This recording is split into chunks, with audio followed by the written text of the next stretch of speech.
Welcome back again. In this video, I'm going to talk about what we call hash tables, which is a way to store different types of data into a list or a linked list that normally you think would not fit there. Now, we actually do use something resembling a hash table in Python already. That's known as a dictionary. A dictionary is very similar to a hash table. But in this example, and in the homework, we're going to make our own. So typically, what you do is, in a list, you have indexes that go from 0 to n-1 if you have n elements in it. Pretty straightforward. But then what if your keys, in other words, the data you want to store, doesn't fit into this integer mindset, if you will? For example, in this example, we're using social security numbers. Well, if that's the key, that doesn't all, that's 9 digits. Doesn't always make for good just single digit things. So what we're going to do is we're going to equate each key, if you will, with an index number. And we do that by virtue of a hash function. We're going to take whatever key value it is and put it through a function to convert it to an index of 0 to n-1. Now, a word to the wise, when you create a hash table like this, it is highly recommended that you give your hash table a prime number of elements. In other words, the number of elements in your hash table should be a prime number. This allows the chances of putting all your data into your hash table better. So like for the Social Security example, we would take, here's an example of a hash function. You put it through a function to get it, and you take the last 4 digits and associate that. But the thing is, the last 4 digits might not necessarily be 0 through whatever. So in order to do this, you must create some sort of hash function that has basically a composition of 2 things. One is like creating a hash code, and then using that hash code in a second function known as a compression function. Okay. I'll explain what this means in just a moment. The only trouble is you could run into what we call a collision. A collision occurs when different elements are mapped to the same cell or same location in your hash table. This is conceivable, and we have 2 ways to get around it. As you can see on the slide, the first one is called separate chaining. I'm going to use an example here in the code to show you what all this means. So here we go.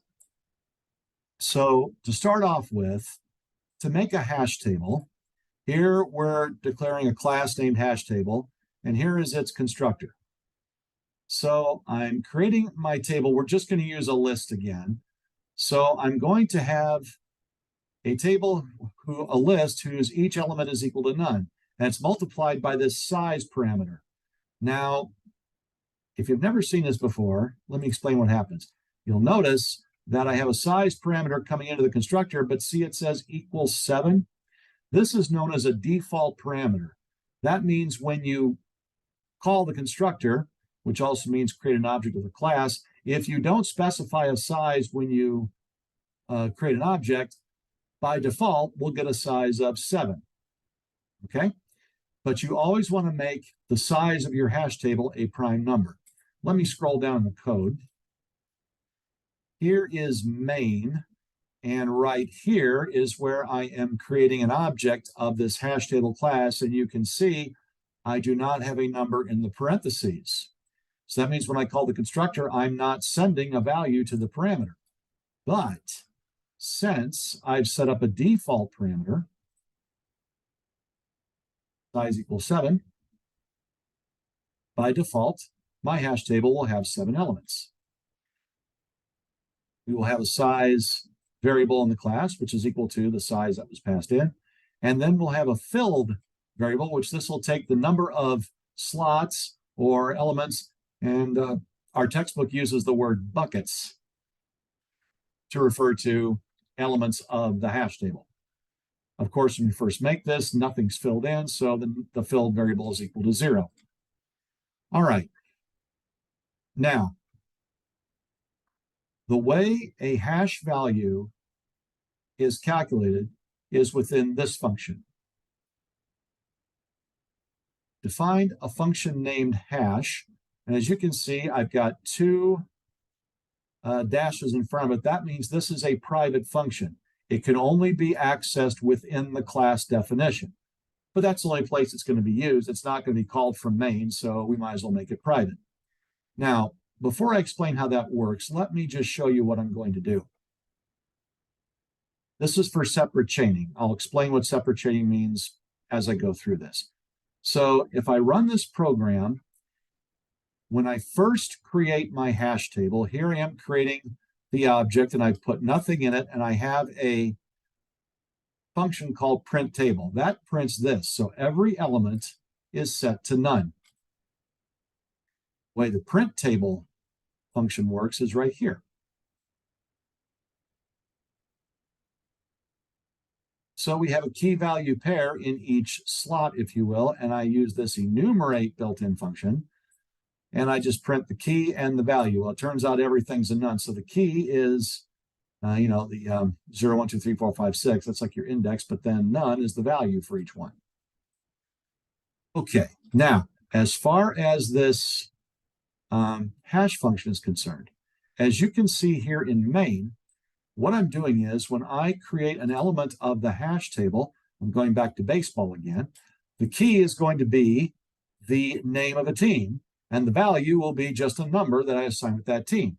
So it turns out the number for each one of these is the number of World Series championships that each team has won. The Yankees have won 24 World Series, the Cardinals have won 11, the Red Sox have won 9. So these will be the values going into each bucket of the hash table. But to convert that to a proper index, here's what we're going to do. Back to the hash function. So here I'm passing a key. And it says for each letter in the key,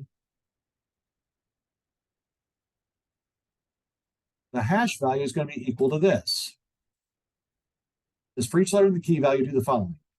We're going to use the ORed function. So for each individual letter, like for example, if I have Yankees, you take the Y and put the Y into the ORed function. That gives you back the ASCII value of that letter. And you do that for each letter in your key. And you multiply that by a prime number. I'm multiplying it by 33. I've seen another example where they multiply by 23. I don't think it matters what value you use that you're multiplying it by. It just needs to be a prime number. The more you use prime numbers, the less likely you will have collisions. That's why prime numbers are important. So you're going to take each letter, add it to hash value, which is initialized to 0, and then you multiply it by 33. This part, I believe, represents the hash code. And then each time you get a sum done, you're going to modulo, that means get the remainder, after dividing it by the length of the hash table. In our case, the length is 7. So you do this formula to get the hash code, and then you divide it by 7 and get the remainder because of that. That makes up the compression function. And as it says here, when all this is done, your hash value will have a value between 0 and the length of the table minus 1. And that's what gets returned from this function. So that is going to be your hash value. Now, the way we get items into this is this way. Here we are in the set item function. First, we pass in a key and a value. That's the name of the team, and the value is the World Series they won.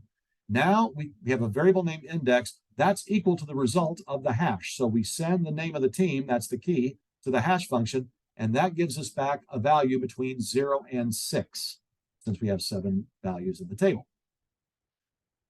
Now, the way that separate chaining is going to work is that if you create an index using the hash function, and you go to that index, and there's already a key value pair at that index, you're going to actually put your new key value pair at the same index. In effect, you're making a list of lists. So here's what's happening. We say if the index at the location or bucket at index in the hash table, if it's equal to none, meaning there's nothing there, then create an empty list and put that list in there. And then, of course, increase filled by 1. If the bucket at the value index is not equal to 1, that means you already have something there. Do not create a new empty list because there's already a list in that thing. Either way, whether you create a new empty list or not, you append the current key and value as a list into that bucket. So in effect, you're getting a list of lists. So what's happening here is in main, love going back and forth. Here we say set item Yankees 24. And it turns out when we put Yankees through the hash function, we get an index of 2. So there's where Yankees goes into the hash table. When we do Cardinals, we got a hash value of 1. So there's nothing there, so Cardinals goes there. But when we do the Red Sox, it turns out Red Sox also got a hash value of 2. But Yankees is already in index 2 or hash value 2 in the table. So what we're doing is we create a list with Red Sox and its value 9, and we add that list to the list that has Yankees. So as you can see Yankees 24 has square brackets around it. So that's one element of the entire list. And then Red Sox 9 has a square bracket around it. So each element of this list at location 2 in the hash table is in fact a list. So we got a list of lists. Makes perfect sense, doesn't it? I hope so. Okay. All right. And then the way you display this table, or better yet, get an item, is like this. If you want to get an item out of this list, as you can see down here, I've got 9, 11, and none for Red Sox, Cardinals, and Mariners. Here's how the get item method works.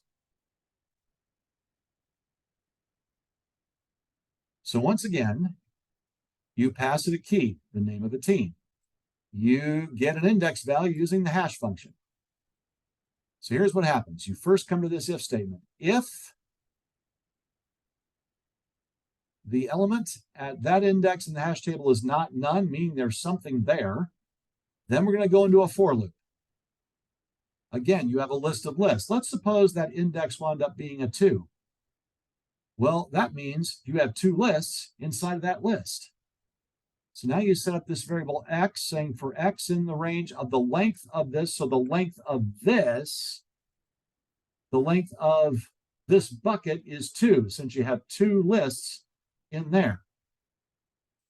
So what you're going to do is you're going to look for the key. So in each list, each individual list, index 0 is the key, index 1 is the value. There it is for Yankees, and there it is for Red Sox.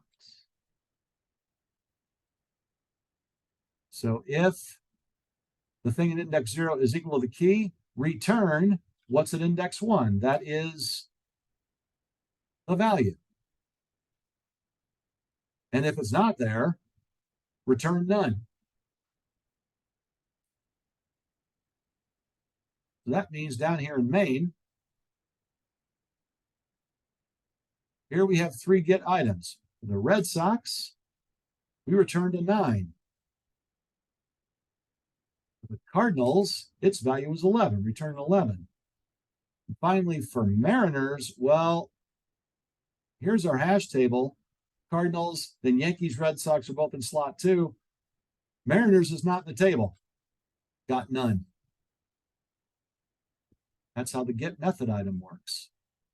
In addition, let me go back to the methods. There's the get item method.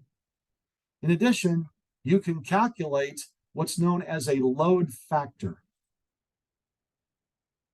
The load factor of a hash table is this. It's the number of filled buckets divided by the size of the hash table. So filled divided by size. And according to this, the load factor is 0.29. Reason, there's 7 buckets in the list. but only 2 of the buckets out of 7 have data in them. The other 5 have none. 2 divided by 7, when you round it to 2 decimal places, is 0.29. That's your load factor. So, but what you see in bucket number 2, this is what separate chaining does. It will, if you create a new element, and if the hash function gives you an index that already has an element in there, it will append that new element. It will never overwrite. It will append a new element. That is separate chaining. In our case, you get a list of lists. Okay. The other way this is done is linear probing. Now, what linear probing means is that instead of making a list of lists, suppose you create a new element for the hash table, and you put it through the hash function, you put its key through the hash function, and you get an index that already has something in it. What linear probing will do instead is now it'll take that generated index value, hash value, and now it'll keep adding 1 until it finds a bucket in the hash table that's empty, and then it'll put it in there. With linear programming, you never get a list of lists. There is only 1 element per index of the hash table. So here in the linear programming code, that's what I've switched to. The constructor is the same as for separate chaining. So is the hash function. So is the print table function. The set item and get item are a little different. Just a little bit. So here's what's happening. So here's the set item. We pass the key and the value. We use the key, the name of the team, to create an index value. Now here's what we're going to do.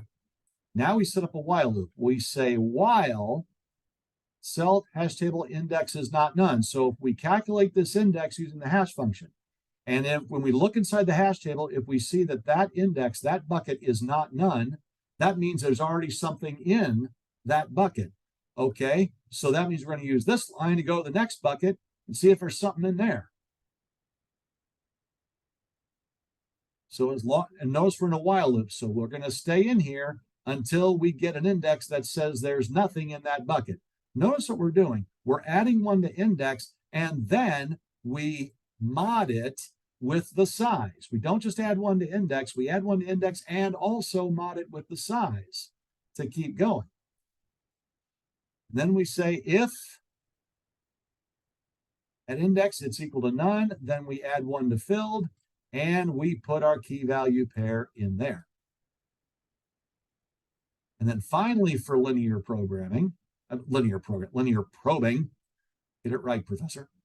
Okay, so once again, here in the get item to retrieve an item, use the hash function to get an index, and look what it says here.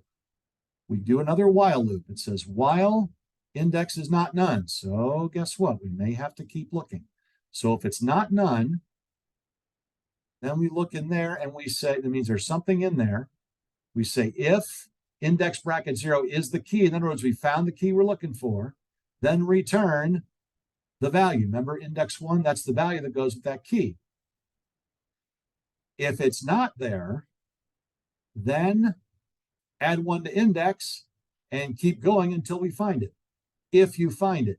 If you don't find that index in there, that means you get out of the while loop and you return none. That's what's happening there. In addition, your load factor is calculated the same. So let's see what happens when we use linear programming on this same data. Here, I'm going to add the Yankees, Cardinals, Red Sox, and Angels this time. So now I'm going to run it for linear programming. Linear probing. I'm sorry. Say it right. Let's run this. Okay. So once again, when you first create the hash table, here we have none. That is those lines of code right there. You get nothing in there. Now, what we're going to do is we're going to add 4 items to this table: Yankees, Cardinals, Red Sox, and Angels. And then print the table and the load factor. And that's what we have here.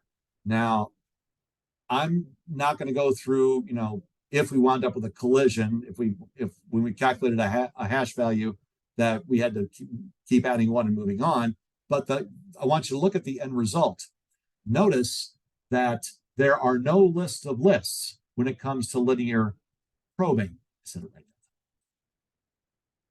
Each p-value pair is by itself in each bucket of this list. That's what linear probing does. Furthermore, notice your load factor is bigger. I've got 7 buckets in the hash table, and 4 of the 7 buckets were filled. That's a load factor of 0.57. Commonly, linear probing, almost did it again, results in a larger load factor than does separate chaining.